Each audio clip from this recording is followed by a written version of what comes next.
In the Lion Guard, Kion faced many villains, but only a few were dangerous enough to nearly destroy his future, his family, and even the Pride Lands themselves. Today, we're counting down the 5 most dangerous enemies Kion ever faced, and trust me, some of them might surprise you. At number 5, we have a villain who never knew when to quit. Guess who I'm talking about? Well, he is Makucha, a leopard who made Kion's life miserable in a scarier way. Unlike other enemies, he was clever, sneaky, and had one terrifying skill. He could track anyone, anywhere. For example, when Kion was hurt by Ushari and traveled to the Tree of Life for healing, Makucha saw his opening. So he followed the Lion Guard the entire way like a shadow, learning about the rare animals at the Tree of Life and waiting for the perfect time to attack. But this is what made Makucha truly dangerous. After losing to the Lion Guard many times, he realized he couldn't win alone. So he did something that could scare everyone. He gathered other villains like Chulun the Snow Leopard, Aura the Komodo Dragon, and even Mama Binturong. Together, they build Makucha's own army with one goal: revenge on Kion and hunting the helpless animals at the Tree of Life. And this is where it gets terrifying.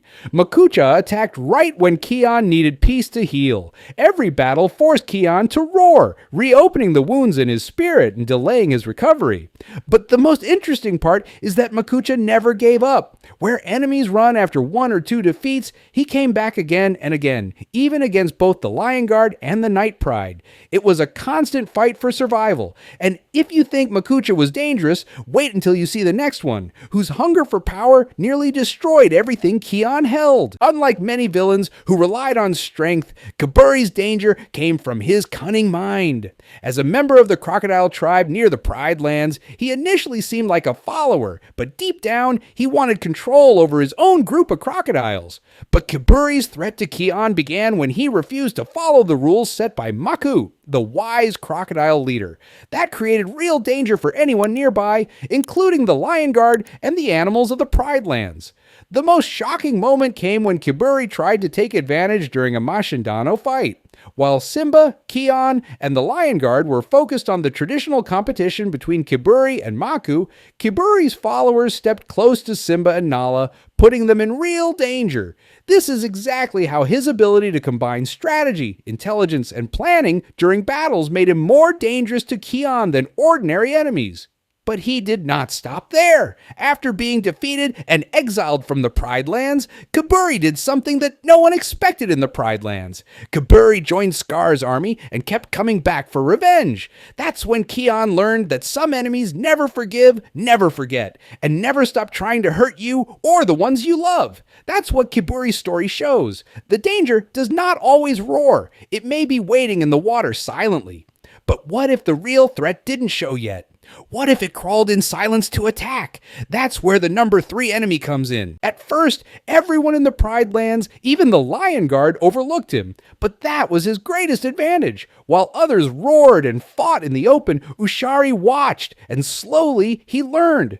But there's one thing about Ushari that makes him unique: his patience. Unlike reckless villains like Janja or Maku, who waste their strength on pointless battles, Ushari studied the guard and waited for the chance to strike. And then came his turning point. Ushari gave Scar his second life. When the Outlanders, like Janja's hyenas and others, failed against the guard, Ushari guided them to summon the spirit of Scar, turning a small snake into an entire war. But Ushari's danger went beyond loyalty to Scar. He was cruel in action too. In the final battle, he sank his fangs into Kion. That bite took away the roar of the elders and pushed Kion closer to the darkness. And most surprisingly, Ushari was a different kind of enemy for Kion. He didn't need an army. His power was almost invisible until it was too late. Every moment of Scar's rise, every doubt in Kion's heart carried Ushari's shadow behind it. That's how Ushari proved that the deadliest enemies aren't always in the army. Sometimes the most dangerous threat is the one you ignore until it sinks its fangs into you. But not all the villains had that kind of patience. Some relied on chaos. And this is where the next worst enemy came with brutal members. Somebody who constantly caused trouble for the Lion Guard. I think you already guessed who it is. Yes, This is Janja the hyena. Now, you might wonder, after so many failures and with such goofy teammates, how could he possibly be a threat to Kion and the Lion Guard? The truth is, Janja became dangerous in two really crazy ways.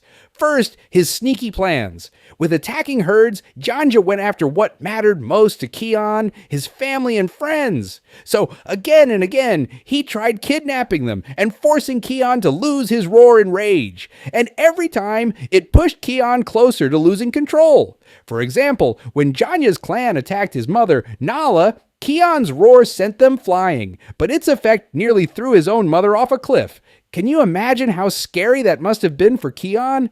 The power meant to protect his family almost destroyed her, but Janja didn't stop there. He had an even more evil plan. He took Kiara into a dangerous volcano, not to harm her directly, but to force Kion into roaring with all his power, and this worked perfectly. Kion roared so loud in anger that it accidentally helped bring his uncle Scar back into the world of the living.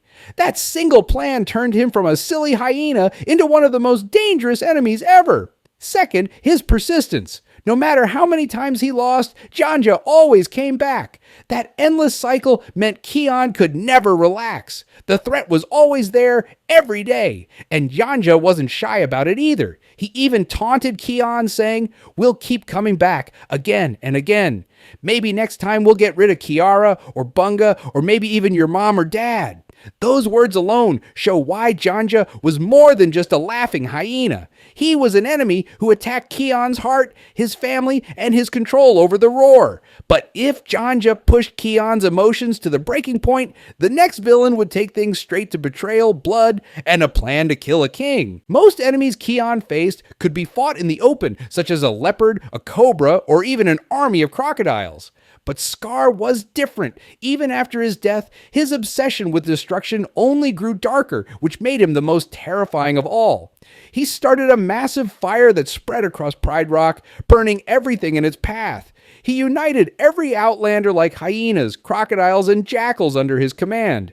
He built his own pride of loyal followers, spreading chaos wherever his shadow reached. With the help of Ushari, the venomous cobra, he struck Kion directly, leaving him with a scar. That wound delayed Kion's destiny, dragging the battle against Scar across an entire season. Scar himself even mocked him. "Kion, now you have a scar just like me." Scar wanted Kion to feel hurt, weak, and stuck with him forever. But in the end, Scar's arrogance was his downfall. The good spirits of the past rose against him, and his ghost was destroyed forever. And at the moment of his marriage to Rani, none of them would likely bother him anymore. Now, I want to hear from you. Which villain shocked you the most and why? Also, tell me which one is your favorite villain. Put your thoughts in the comments.